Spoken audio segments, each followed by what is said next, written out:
Buenas tardes. Bien, vamos a dar inicio a la sesión de Zoom del día de hoy. Eh, el día de hoy vamos a hablar sobre algunas clasificaciones de las normas jurídicas, entendiendo y atendiendo ya que que tenemos entendido el concepto de derecho en su contexto doctrinal, en su contexto etimológico. Hemos visto también esta parte de su situación jerárquica, de su situación organizacional, de lo que es la creación de norma jurídica y las propias fuentes del derecho. En esta cuestión, vamos a entender por qué el derecho tiene que ser de carácter normativo, pero atendiendo a una serie de clasificaciones. En esta parte, nosotros vamos a tener como clasificación de normas jurídicas aquellos puntos de vista desde una perspectiva normativa, porque recordemos que el derecho es un sistema de mandos normativo y que de acuerdo a diversos criterios, como los que expone el maestro Eduardo García Maínez, va a distinguirlo en varios criterios. El primero de ellos siempre atenderá a que las normas jurídicas van a tener el elemento nacional, que son aquellas pertenecientes a un sistema jurídico de una nación determinada. Por ejemplo, el sistema normativo en México, recordemos que nosotros tenemos un sistema romano, de ahí que nace el Corpus Juris Civilis, pero partiendo ya en la época moderna, nuestro primer ordenamiento general, ¿cuál será? La Constitución Política de los Estados Unidos Mexicanos. ¿Por qué? Porque de ahí se va a desprender, perdón, todo el conglomerado de leyes federales que van a regir primeramente a la República Mexicana en general, ¿sí? Subsecuentemente, esos diversos o esa diversidad de leyes federales se van a jerarquizar a través de los estados federativos que integran a la República Mexicana. En este caso, cada una de las 32 entidades federativas poseerá sus diversos códigos y leyes estatales. Si nos vamos a la siguiente línea de mando, entenderemos al factor municipal, que el factor municipal tiene, partiendo de su constitución federal, su constitución estatal, sus reglamentos circulares y bandos municipales, de los cuales rigen a lo que es el municipio libre, para integrar un sistema jurídico y entender por qué en México la constitución y sus leyes que de ella emanan se conocen como normas nacionales. Ahora, en contrapartida, las normas extranjeras pertenecen al sistema jurídico de otros países y que estos países puedan ser vecinos con México. De acuerdo a las legislaciones, pues podemos citar a lo mejor el common law en Estados Unidos, que deriva de un sistema anglosajón inglés, pero también la legislación francesa e italiana, que rigen desde una perspectiva del derecho mexicano, son considerados normas extranjeras. Más allá de la jerarquización de leyes, recordemos que la Constitución política tiene participación en el derecho de tratados internacionales, que si bien México pertenece al sistema interamericano de los derechos humanos, esa parte de la convención pudiera ser vinculante y obligatoria con el sistema mexicano, pero como tal no va a regirnos a nosotros los mexicanos. Simple y sencillamente podrá modificar ciertas cuestiones no garantes de mi norma interna. ¿Estamos de acuerdo? Ahora, por otro lado, el derecho uniforme nos da en un contexto internacional ciertas materias que van a comprender la celebración de actos o hechos jurídicos y sobre todo cuando se encuentran dentro de la misma naturaleza jurídica de participación homologada, como es el caso de las compraventas. En este caso, las compraventas, recuerden que el derecho mercantil a nivel interno es un sistema de mandos que deriva del Código Civil, pero a su vez, si yo lo traslado en el derecho de tratado internacional por mercaderías, se van a encontrar en un sistema jurídico y en un determinado ordenamiento a la par de mi sistema interno. Por tanto, se van a regular de manera uniforme evitando que haya conflicto de normas. Es decir, México tendrá sus legislaciones civiles y mercantiles, pero relacionadas con los tratados internacionales. ¿Para qué? Para evitar ciertas antinomias jurídicas y ciertos conflictos en el espacio. ¿Bien? Ahora, un ejemplo de ello, lo hablábamos ya en el video explicativo, es la Convención de las Naciones Unidas sobre Compra-Venta Internacional de Mercaderías, que de ahí se desprende también la UNCITRAL y la UNIDROIT, de acuerdo a sus siglas en inglés. Puesta en vigor en la ciudad de Viena, Austria, el 11 de abril de 1980, entra en vigor en México previa autorización del Senado de la República el 1 de enero de 1989. Y ese sistema uniforme del derecho solamente va a aplicar para compraventas internacionales, jóvenes, no para otras cuestiones de conflicto de normas. Por ello, entendemos que la norma jurídica necesitará entenderse desde una perspectiva territorial, espacial, personal, de validez. ¿Sí? ¿Por qué? Porque nosotros vamos a ser los sujetos de derecho que tenemos la obligación de esta obediencia sistemática, lógica, jurídica. Si no podemos entender cómo los sujetos de derecho entenderíamos la operatividad de la norma, estaríamos incurriendo muchas veces en esos sesgos de cómo va a aplicarse la norma en mi país y de acuerdo a una clasificación. Bien, hablábamos también en el video explicativo ya sobre los ámbitos de validez de las normas jurídicas. El primero de ellos, pues va a atender desde el punto de vista de su fuente.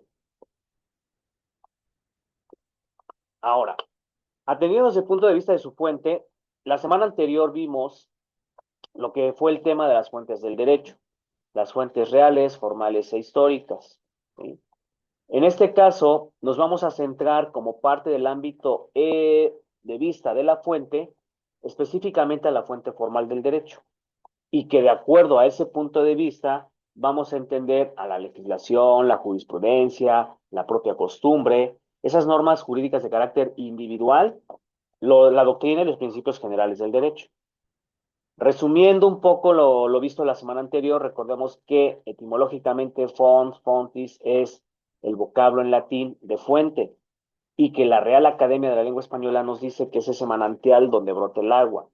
Recordemos una vez más que la palabra fuente es ese manantial de donde va a brotar los conocimientos jurídicos, los documentos o procesos que van a dar creación ¿a qué? A una norma jurídica o que bien la van a reformar, la van a modificar, la van a hacer más operaria, mejor vista para los ciudadanos. ¿Sí?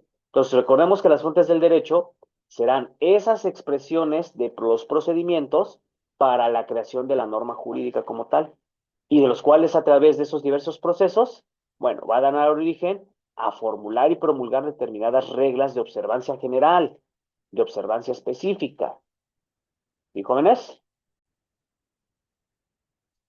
Entonces, en esta parte, recordemos que la legislación se va a entender como ese proceso sobre el cual vamos a formular, vamos a emitir nuevas leyes y desde luego el Poder Ejecutivo las va a promulgar a través de su proceso ordinario. Este proceso va a formular normas de carácter positivo que van a ir dirigidas de manera muy general hacia todos los ciudadanos.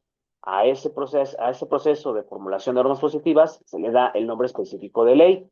Y las leyes tienen observancia obligatoria, son generales, ¿por qué? Porque es un poder legítimo para regular la conducta de todos los seres humanos en una sociedad. Y el fin alcanzado como parte del derecho es el cumplimiento de esa norma obligatoria. La costumbre que se derivará a ese conjunto de hábitos comunes sobre una sociedad que jurídicamente va a tomar como obligatorios, ¿sí? Recordemos que la costumbre es una fuente del derecho y se debe dar a una práctica constante y sobre todo reiterada, lo que nosotros en latín conocemos como la invetera consuetudo, o sea, esa convicción aceptable sobre una necesidad de la costumbre a falta de una ley escrita. ¿Sí? Ahora, recordábamos también la semana anterior que la propia costumbre no puede estar por encima de la Constitución, sobre todo porque puede confundirse con esa ley de usos y costumbres que opera todavía en México. En esta parte la Constitución te va a decir cuáles son las directrices. ¿Para qué? Para que a falta de una norma escrita en una comunidad, por ejemplo, pues apliques los usos y costumbres. ¿Eh? Ahora bien, de la costumbre entendemos que los usos no pueden existir sin los hechos, y que los hechos, al ser costumbre, dependerán de los usos. ¿De acuerdo? Entonces, el uso va a consistir en esa actuación repetitiva de actos y de la cual va a dar origen a la costumbre.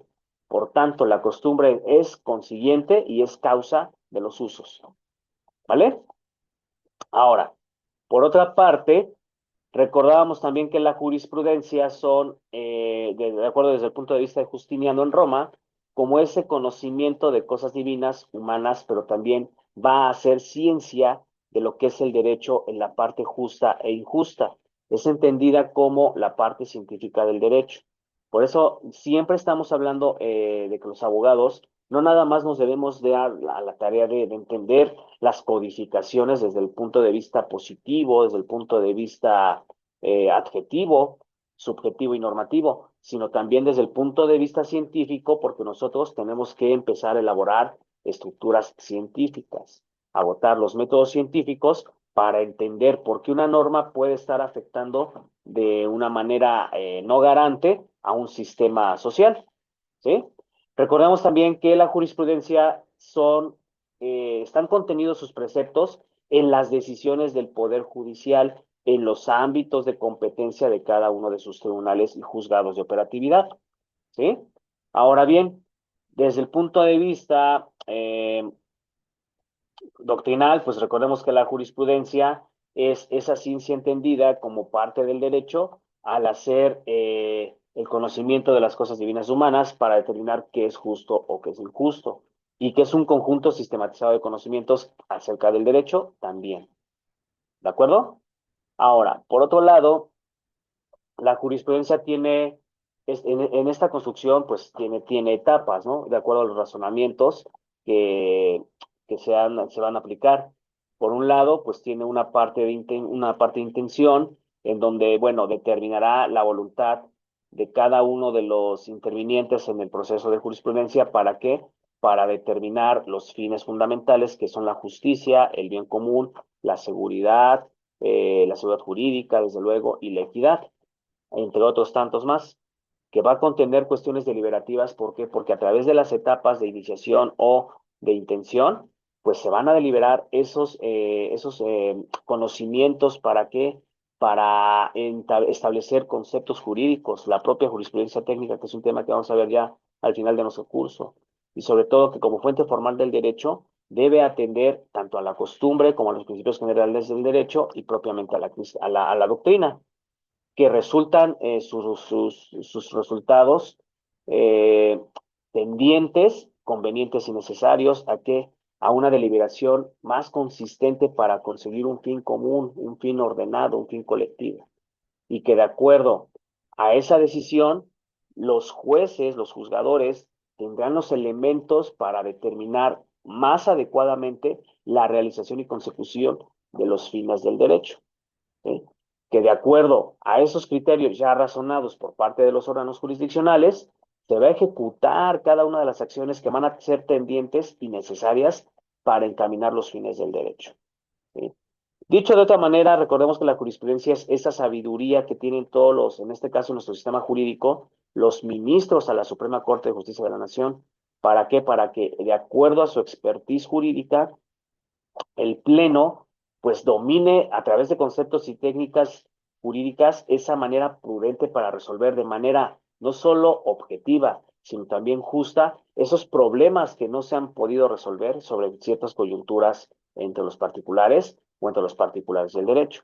Recordemos que la jurisprudencia también, como fuente formal del derecho, es ese hábito práctico de interpretar con rectitud las leyes y sobre todo a aplicarlas a las cosas consuetudinarias que nos ocurren diariamente. Que del derecho procesal es esa serie de juicios a través de sentencias ya uniformes, y que de acuerdo a un punto determinado, esos fallos van a dar enseñanza doctrinal, porque recordemos que si ustedes ingresan al buscador de la Suprema Corte de Justicia de la Nación, si van a dedicarse a los litigios, yo pudiera establecer en un escrito inicial de demanda un criterio jurisprudencial ya desde el momento de la etapa postulatoria.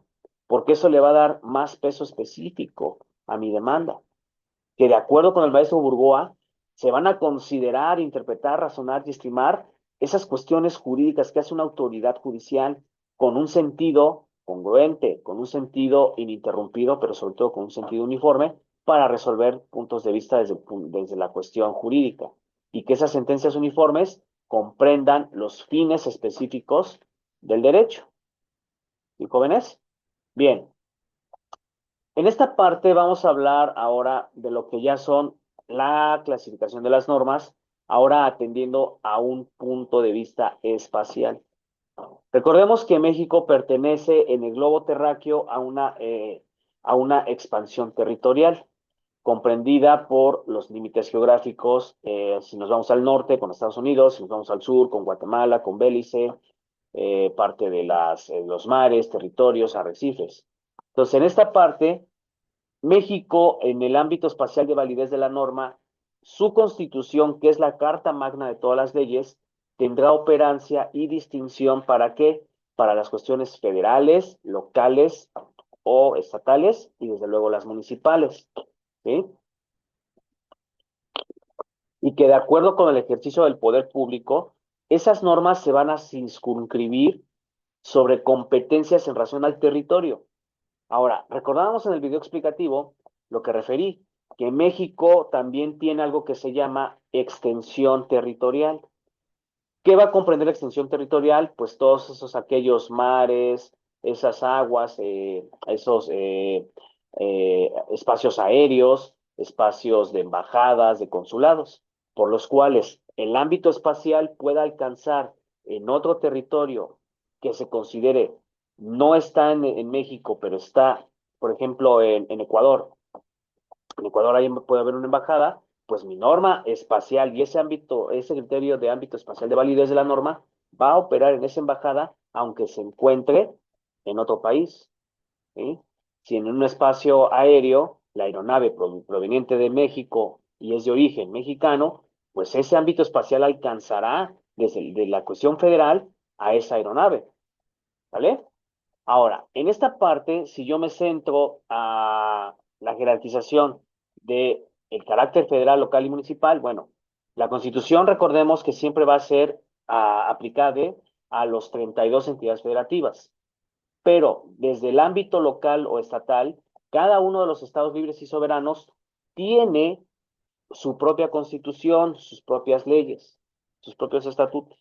Y el municipio, de acuerdo a su cabildo, a su ayuntamiento, pues tiene su bando municipal y sus propias reglas. Y van a operar, por ejemplo, para el espacio territorial y el espacio geográfico que ocupe ese territorio. En este caso, por ejemplo, yo puedo decir que una ley del Estado de México no puede ser operaria en la Ciudad de México, porque cada una de las 32 entidades federativas tiene su propia normatividad.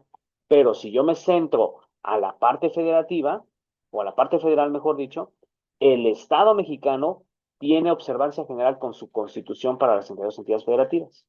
¿Sí? ¿Vamos entendiendo esta parte? Ahora, como parte del ámbito espacial, su creación va a corresponder única y explícitamente a quién, a nuestro país, a través de qué o de quién, del Congreso de la Unión. ¿De acuerdo?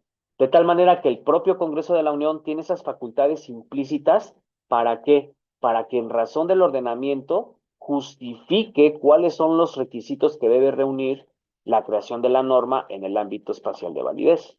Que la existencia faculta por sí sola a la norma, y si no la faculta no puede ejercitarse. Que la relación del medio necesario hacia el fin alcanzado del derecho necesitará de esa facultad implícita y explícita. ¿Para qué? Para que se ejecute la primera y subsecuentemente el segundo criterio. Que de acuerdo con los reconocimientos del Congreso de la Unión, las facultades explícitas de la propia norma en cuanto al ámbito espacial sea el poder que se necesita para ejercer. Ahora bien, en el ámbito espacial de validez, recordemos que lo explícito son esas maneras ya determinadas, claras, manifiestas y expresas de las propias leyes, y que de manera implícita está incluido o se sobreentiende que la ley es tácita, que la ley va a operar por sí misma en las 32 entidades federativas. ¿Sale?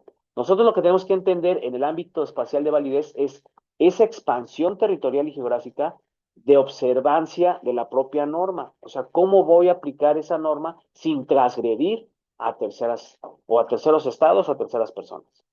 Ahora, desde el punto de vista temporal de la validez, las normas vienen muy de la mano con el derecho vigente, que ya previamente vimos. Esa vigencia puede ser determinada o indeterminada de acuerdo a los criterios de obediencia hacia la certeza y que el destinatario de derecho tenga. Por tanto, desde el momento en que se promulga una norma, se va a referir al tiempo, al vigor, a la vigencia que va a tener esa propia normatividad. Ahora, en este sentido, la vigencia determinada se va a establecer por artículos transitorios dentro de todos los ordenamientos jurídicos. ¿Sí? ¿Por qué? Porque a lo mejor nada más va a ser por un tiempo determinado, un tiempo terminal. Y de acuerdo al mismo ordenamiento, la vigencia indeterminada va a dar en vigor a los destinatarios de tales normas. Por ejemplo, una reforma que se haya hecho en materia de derechos humanos siempre va a ser indeterminado porque los derechos humanos son imprescriptibles, ¿eh? Son inalienables. Ahora, en este punto, el ámbito material de validez va a atender a la función de las materias que conforman cada una de nuestras ramas del derecho, jóvenes. Ustedes a lo largo de 9 cuatrimestres van a entender cómo opera el derecho civil, el derecho penal, el derecho laboral, el derecho mercantil, el derecho agrario, el derecho financiero. Y de acuerdo a las materias, eso será el punto de vista material para entender cómo está estructurado el derecho de acuerdo al derecho público, al derecho privado, ¿sí? Así a priori, ¿qué materias corresponden al derecho público? Pues el derecho constitucional, el derecho procesal, el penal, el administrativo y el fiscal. Puntos de vista que comprenden al derecho privado, el derecho civil y el derecho mercantil. El derecho civil por todas las cuestiones de las personas, hechos, actos jurídicos, negocios jurídicos. Y el derecho mercantil a todas las cuestiones sobre títulos de crédito, compraventas, actos de comercio, etcétera. Ahora, en el derecho social siempre vamos a encontrar las cuestiones laborales y agrarias provenientes de un movimiento social hasta cierto punto todavía joven, que es la Revolución Mexicana, ¿sí? Y de acuerdo a esas normas, se pueden generar la clasificación personal. O sea, si yo ya entiendo cómo opera mi derecho, cuáles son las ramas que se van a desprender de ese derecho, bueno, voy a entender cómo lo voy a personalizar, cómo va a afectar a mi persona, y no afectar en el sentido negativo, sino cómo está afectando esa ley en cuanto a garantías, en cuanto a derechos, en cuanto a hacerlos valer esos propios derechos. Por eso, este criterio personal de validez de la norma jurídica va a atender a las cuestiones genéricas e individuales, generales y abstractas. ¿Por qué? Porque las normas jurídicas se van a integrar por supuestos, hechos y actos jurídicos o a través de resoluciones de los tribunales cuando nosotros tengamos ciertas cuestiones de controversias, ¿sí? Y que a cargo de una o más personas, nosotros podemos celebrar, de acuerdo a ese criterio personal de validez, los testamentos, podemos celebrar contratos, dar origen a convenios. México como Estado en sí y como persona moral, pues tiene el derecho de celebrar tratados internacionales.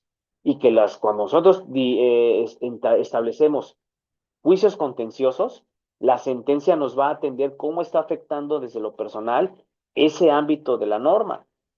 En otras palabras, si yo estoy sometido a un proceso judicial, ¿cómo la sentencia va a afectar mi esfera personal? A través de cuestiones jurídicas particulares, pero también concretas. Si hay un imputado por un delito de robo, ¿cómo va a afectar desde la personalidad o desde su persona, desde su espacio personal, esa norma? ¿Cómo va a atender esas cuestiones de la propia naturaleza entre particulares? ¿Sí? Ahora, atendiendo al ámbito de vista jerárquico, recordemos que México, al ser un sistema federal, tiene 3 niveles de gobierno.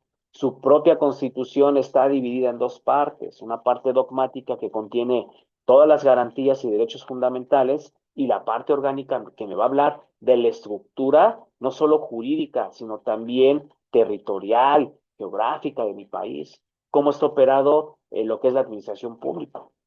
En esta parte, cuando hablemos de jerarquía de leyes, siempre va a haber un nexo de suprasubordinación, ¿sí? Por ejemplo, García Maínez nos habla que todo sistema jurídico se va a atender a la jerarquía de normas. De la mano de Hans Kelsen, recordemos que el principio de Hans Kelsen es establecer un sistema piramidal de normas jurídicas, de estatutos, de leyes, de códigos, y que en el puntal más alto se encontrará ¿quién? La constitución política. Y de ahí se van a desprender todo el conglomerado de leyes, normas, códigos, estatutos. Y para el sistema jurídico mexicano, recordemos que la constitución política, una vez más, siempre va a atender ese primer puntal de la pirámide de Hans Kelsen. ¿Por qué? Porque son ley suprema. Los tratados internacionales podrán estar a la par o por debajo de la Constitución. A la par, ¿por qué? Porque únicamente cuando se hable de derechos humanos conforme a violaciones graves, el tratado podrá estar a la par, pero nunca por encima de la Constitución, ¿sí? Desde el ámbito de vista jerárquico, recordemos que todas las leyes tienen una parte orgánica, una estructura orgánica, por eso también tienen sus propios reglamentos, por eso establecen esos criterios de cómo va a operar la ley y desde luego cómo vamos a afectar paralelamente a los órdenes de un país, ¿sí? Entonces, en esta parte, la Constitución, a pesar de que es la Carta Magna, también tiene que respetar a los códigos, las leyes y los reglamentos, pero principalmente en la colectividad social. Desde el punto de vista de la sanción, recordemos que toda acción calificada por el derecho va a tener una consecuencia aparejada. Y sobre todo, si el destinatario de la norma no cumple con esos estatutos, va a haber un criterio negativo. Ahora, desde el punto de vista de la sanción, las leyes pueden ser o pueden tornarse perfectas. ¿Por qué? Porque va a consistir en la inexistencia de nulidad del acto que vulnera. Es decir, la norma te va a decir cómo va a afectar tu sistema jurídico. Que la ley pueda ser más que perfecta también, porque al no anular un acto, no, bueno, no puede anular un acto porque pues, no se ha consumado hasta cierto punto un criterio irreparable. Pero en este caso, a través de la reparación del daño, cuando tú afectas la esfera jurídica de un conciudadano, la propia ley te va a decir, no pueden volver las cosas al estado que estaban, pero sí puedes reparar esa transgresión del orden jurídico. Un ejemplo de ello pues, son los delitos. A lo mejor tú privaste de la vida a una persona culposamente. No puedes reparar que ya lo hayas privado de la vida, pero puedes reparar económicamente a lo mejor a la familia porque esa persona que tú culposamente privaste de la vida era el jefe de familia, ¿sí? Ese fue el ejemplo que les puse ayer en el video explicativo. Ahora, este punto de vista de las sanciones pueden traer también para los infractores o los desobedientes del sistema jurídico un criterio corporal y un criterio pecuniario. Corporal, recordemos que siempre va a ser el motivo de la prisión. Pecuniario desde el punto de vista económico, ¿sí? Las leyes también pueden ser menos perfectas, ¿por qué? Porque va a atender a esos criterios en donde no vas a impedir que se cometan violaciones al sistema jurídico. El derecho penal nace como una forma de reprimir los actos de venganza, pero no suprime los delitos como tal. Este sería un ejemplo más tangible de que es una norma jurídica menos perfecta, ¿no? O sea, tenemos un catálogo de delitos, tenemos sentencias, tenemos tipos penales, pero eso no evita que se cometan delitos diariamente. Y desde luego, las normas jurídicas imperfectas, pues esas van a carecer siempre de sanción. Ahora, desde el ámbito de vista de su cualidad, hay normas positivas o permisivas y hay normas negativas, o sea, las prohibitivas. De acuerdo a los criterios de acción u omisión de la conducta, es como se van a aplicar este criterio de positivo o negativo. Un ejemplo es que si yo atiendo a la parte positiva de la ley, pues entenderé que si pago impuestos, el gobierno a lo mejor me puede condonar cierto tipo de descuentos que ya me hizo de ISR, de IVA, si lo queremos ver así. Ahora, si atiendo al aspecto negativo, ¿me va a sancionar desde el punto de vista del derecho penal? Pues en esta parte de prohibirme, por ejemplo, cometer delitos, ¿sí? Prohibir que yo me desista de proveer alimentos a mis hijos, por ejemplo. ¿De acuerdo? Bien, jóvenes. Vamos a hablar en este momento también ya del tema de los conceptos jurídicos fundamentales que previamente ya agotamos en el video explicativo. Esos conceptos jurídicos fundamentales van a atender a diversos criterios por los cuales vamos a comprender mejor el concepto de derecho, ¿sí?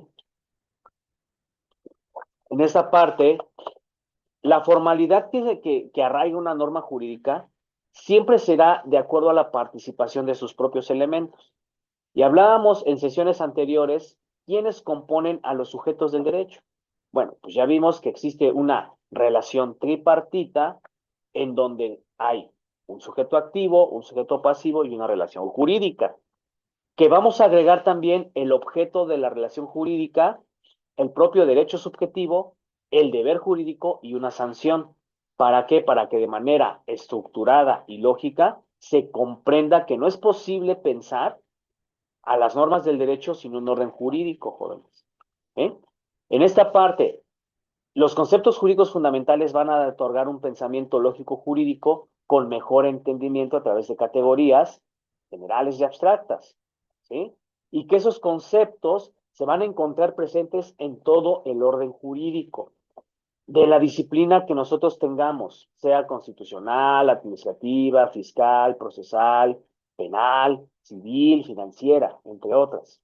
Ahora, toda norma, independientemente del ámbito de material de validez que ya vimos previamente, su fin fundamental siempre será regir la conducta no nada más de uno, sino todos los sujetos de derecho, incluido el Estado mismo, ¿sí? Porque recordemos que el Estado, a través de las instituciones, al ser una persona moral, va a ordenar y va a regir en nuestro sistema jurídico.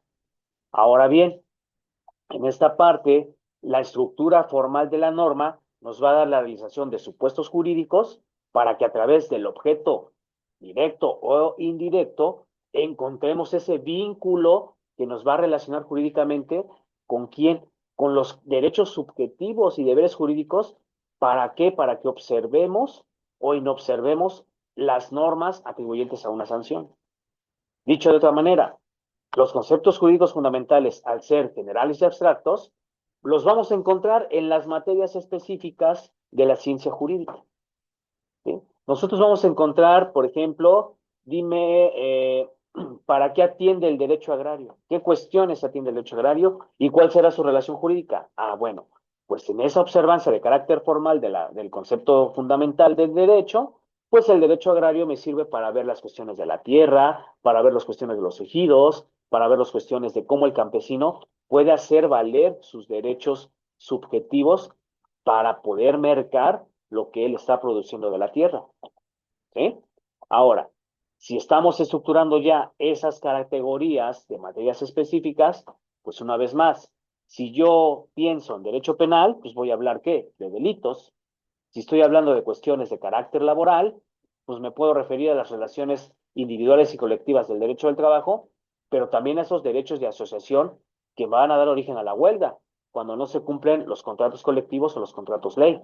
Si estoy hablando de la materia fiscal, pues lo voy a relacionar con las contribuciones, los tributos, los impuestos. Si estoy hablando de la materia procesal, con todos los litigios.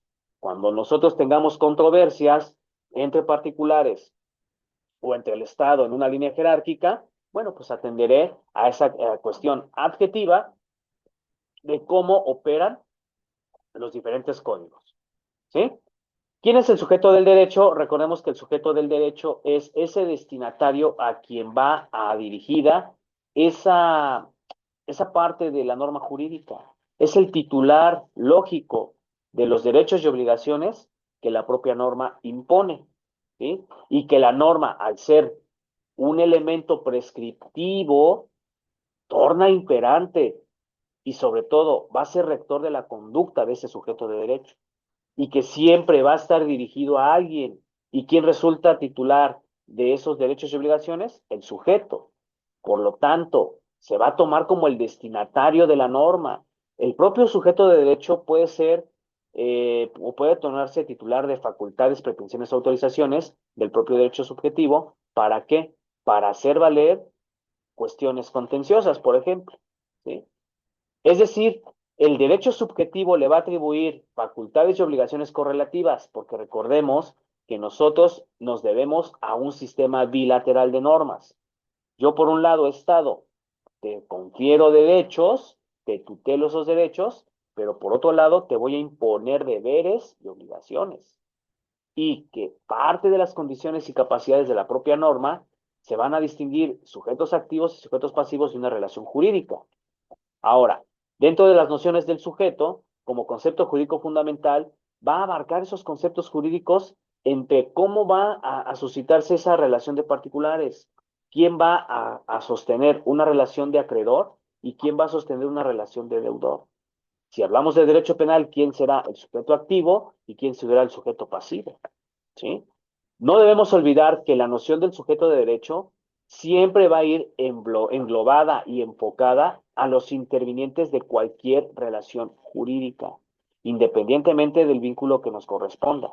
Si estoy hablando de sujetos de derecho en el ámbito familiar, pues recordemos que los padres tenemos la obligación de proveer alimentos a los hijos y que los hijos, una vez que hemos concluido nuestra instrucción académica, que somos personas responsables económicamente activas, pues también debemos tener reciprocidad para sostener en un plano ya de vejez a nuestros propios padres, puesto que ellos ya nos dieron esos cuidados.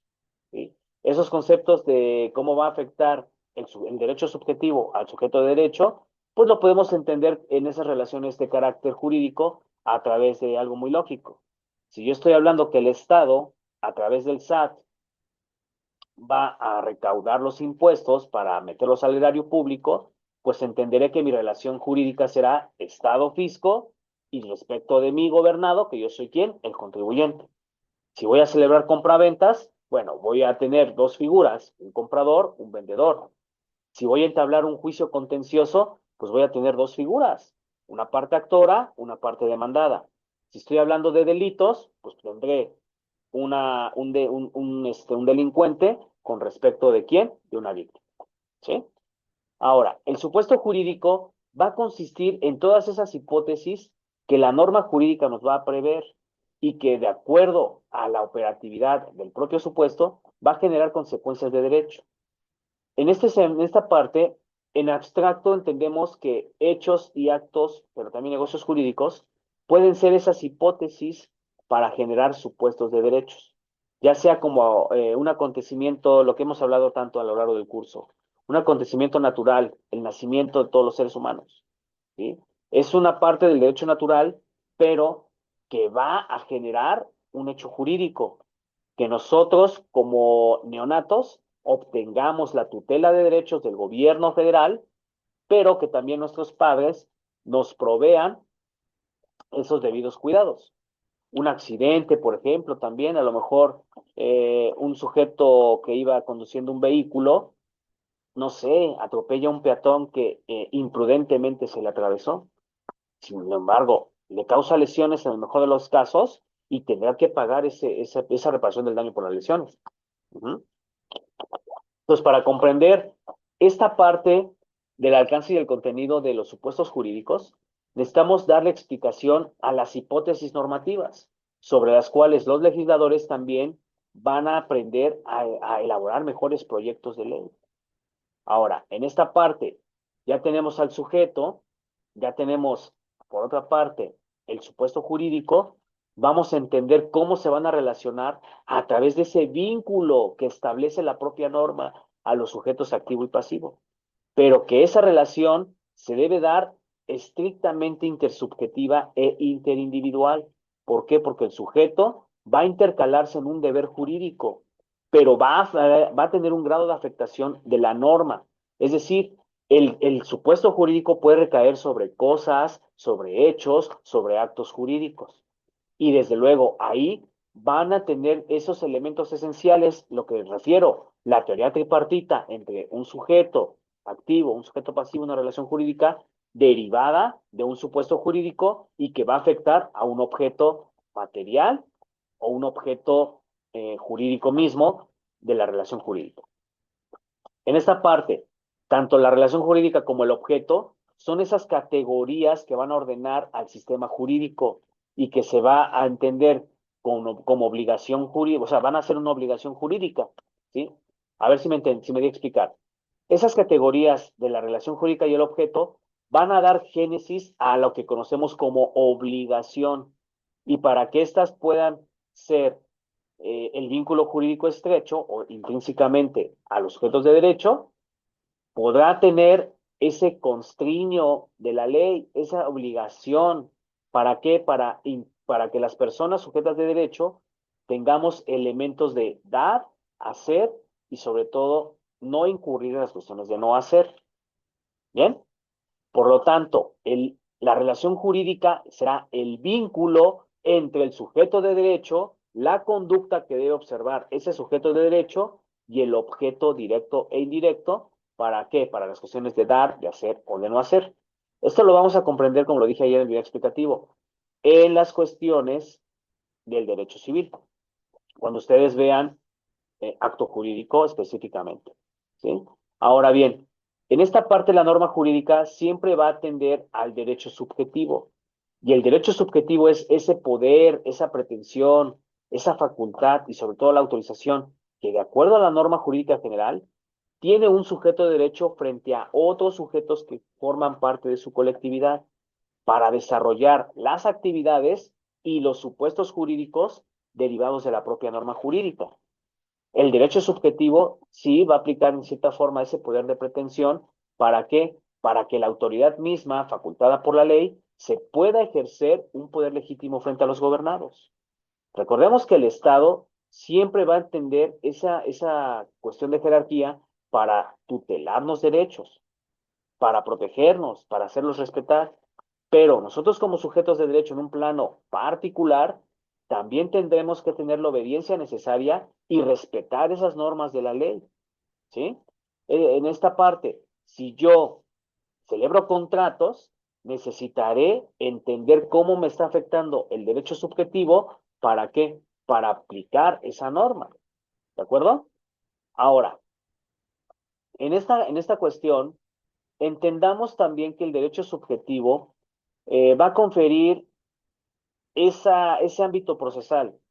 ¿Por qué? Porque si una persona que me debe dinero y no me paga, pues ya no hay, yo agoté todos los medios pacíficos, negociadores en este caso, pues tendré que establecer ya una línea paralela para solicitar la intervención del órgano jurisdiccional y que en este caso eh, interceda por mí para requerir ese pago.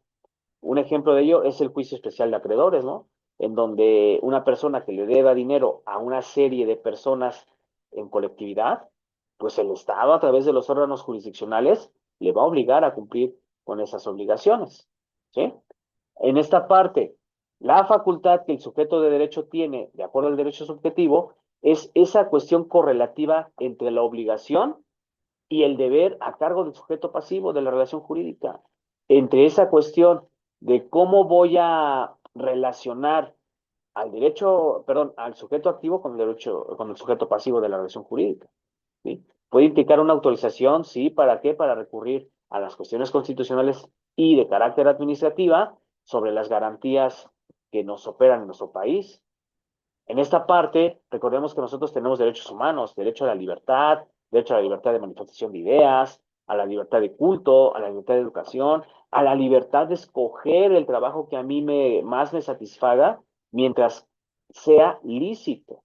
Por eso esa autorización del Estado para yo ejercer libremente mis criterios personales en atención a la norma jurídica va a atender esta parte de la actividad y determinar la actividad de otros.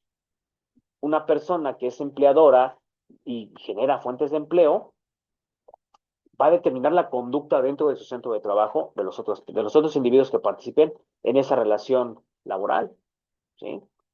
Si estamos hablando de que el ciudadano puede dejar de ejercer sus ideas, manifestarlas, sí, tiene ese derecho, pero el Estado no puede desprotegerlo en cuanto a tutela de sus derechos fundamentales, ¿no? Ahora, en esta cuestión, los derechos subjetivos van a ir direccionados o relativos a la conducta propia, lo que hablábamos en el video explicativo, el facultas agendi, que si en caso de ser propietario de un derecho a disponer ciertas cosas, bueno, yo puedo arrendar un bien inmueble porque la conducta me lo permite, mi propia conducta me permite arrendar mis inmuebles y que de acuerdo al arrendatario yo le estipularé esas condiciones contractuales por las cuales tú me vas a pagar la renta, vas a respetar y vas a cuidar ese inmueble, entre otras cuestiones. Y que de acuerdo al poder que yo pueda tener, voy a administrar esas rentas. Ahora, otro ejemplo es los padres de familia que son hasta antes de la mayoría de edad o hasta que las personas sean personas económicamente activas, pues esa potestad que tienen sobre nosotros cuando somos menores de proveernos y sobre todo administrar el patrimonio que ellos han creado para que en un futuro nos los hereden a nosotros. ¿Sí? En tanto que el facultas omitendi, pues te dice que no puede ser omisivo para que tú renuncies a esos derechos. O sea, tú no puedes expresarle al gobierno de manera omisoria que ya no quieres ser sujeto de derecho en su sistema normativo, porque no te lo va a permitir. Ahora, los derechos subjetivos relativos a la conducta ajena, pues atenderán a esas cuestiones de cómo determinar la actividad del sujeto pasivo con respecto de su colectividad social. Y que en un momento dado el Estado pueda constreñir al deudor a cumplir con la obligación jurídica. ¿Sí? Entonces, los derechos subjetivos relativos tendrán de carácter verificativo, pero obligatorio al deber jurídico. Los derechos subjetivos absolutos son esos titulares del derecho, pero frente al mundo, con una obligación de carácter universal. Los derechos subjetivos públicos es esa relación del tipo jurídico entre los sujetos del derecho. Por un lado, la relación jurídica que tiene el Estado es esa facultad, potestad, imperio de ley o poder que con respecto de nosotros los subordinados o los gobernados. Y que en este caso el Estado mismo tiene la obligación y el deber de respetarnos sus derechos fundamentales a los particulares. ¿De acuerdo? Ahora, si estamos hablando de una línea horizontal, los derechos subjetivos privados atenderán a esos derechos entre relaciones jurídicas de particulares. Los derechos subjetivos reales entenderán, de acuerdo con el criterio de nuestro maestro Peniche Bolio, esa facultad o poder que tiene una persona respecto de las cosas. ¿Sí? Los famosos erga omnes, que nos dicen los erga omnes, que son estas cuestiones de cómo va dirigido la norma jurídica hacia todos nosotros, ¿sí? La generalidad de la propia norma jurídica. Ahora bien, el deber jurídico lo podemos definir como esa exigencia normativa que tiene el sujeto pasivo con respecto al sujeto activo para no impedir la actividad de los titulares del derecho subjetivo. Es decir, son esas pretensiones en el sentido estricto, estructural y restringido de la propia exigencia de la norma. ¿Para qué? Para que ahí derive el conglomerado de normas jurídicas. Se va a traducir el deber jurídico como ese comportamiento que la norma jurídica me está exigiendo hacia quién, hacia una relación jurídica. Y el comportamiento que deba traducirse ya sea de acción o omisión. Por tanto, ese sujeto pasivo de la relación jurídica tiene que permitir a los gobernados ejercer sus derechos de libertad, que los reconoce la Constitución política, pero nunca debe omitir la autoridad que el acto pueda privar de tales libertades en ciertos casos. ¿De acuerdo? Ahora, la norma por sí sola también tiene una sanción y esa sanción será la consecuencia jurídica a un cumplimiento, pero principalmente y específicamente a un incumplimiento de un deber jurídico, que se traduce en la relación con el obligado. En esta parte, la sanción como concepto jurídico fundamental es de carácter formal. ¿Por qué? Porque doctrinalmente la vamos a definir como esa consecuencia de observancia o inobservancia que tuvimos frente a la norma jurídica, ¿sí? Frente a los preceptos que la norma nos estableció. Ahora, desde una concepción filosófico-jurídica, pues recordemos que la norma no solo aplica esa noción del castigo, sino también de premios, lo que hablaba yo hace un momento, ¿no? Si yo cumplo cabalmente la norma jurídica, el Estado me puede premiar o traer aparejado un premio. O versus, si yo desobedezco la norma jurídica, voy a traer aparejado una sanción, un castigo, ¿sí? Refería yo al pago puntual de los impuestos. Si yo soy cumplido con esa norma, pues la sanción traerá aparejado un premio. Por ejemplo, la reducción de los montos a pagar. Ahora, si es lo contrario, que yo desobedezca la norma jurídica, pues la sanción traerá aparejada un castigo, como por ejemplo ingresarme en prisión. ¿Sí? Ahora bien, la norma tiene criterios y elementos para que se haga cumplir. Esto lo vamos a ver en las siguientes sesiones, junto con ya los últimos temas de nuestro curso, que serán los elementos de las personas, vamos a ver algunos elementos del Estado y sobre todo la jurisprudencia técnica, esa forma en que se hacen y se razonan los proyectos de ley. ¿Sí?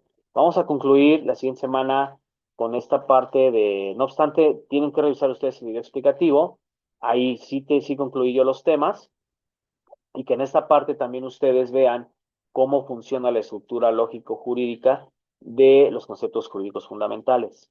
¿Para qué? Para que podamos agotar los últimos temas y en este sentido comprendamos cómo la jurisprudencia técnica es esa cuestión científica del derecho para poder aplicar los criterios de la norma jurídica en cuanto a la afectación de los sujetos de derecho.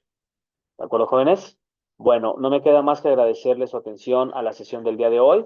Les deseo un excelente fin de semana. Muchas gracias.